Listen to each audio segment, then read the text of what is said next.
Hello, I'm Jeffrey Ham, equity analyst for Briefing.com. Today is Friday, May 1st.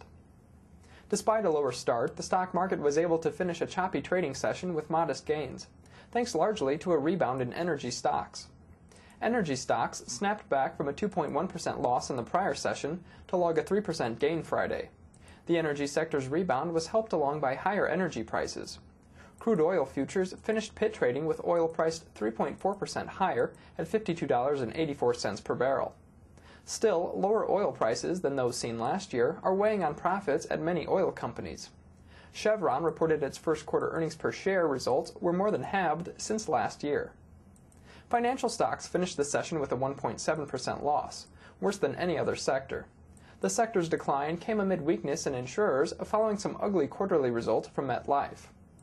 MasterCard also fell under pressure for posting some disappointing quarterly metrics, even though the company was still able to top analysts' consensus earnings per share estimate for the latest quarter.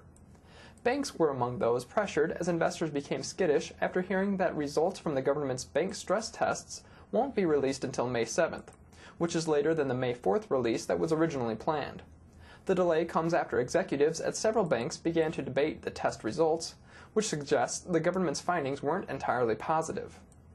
Factory orders for March declined 0.9%, which is worse than the 0.6% decline that was widely expected, and February orders were revised lower to reflect an increase of just 0.7%.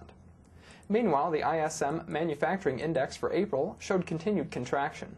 It came in at 40.1. However, that was better than the 38.4 reading that was expected, and was also up from the 36.3 reading in March. With economic conditions continuing to challenge businesses and consumers, Ford announced April auto sales fell 31.6%, while General Motors said its U.S. sales fell 34% in April.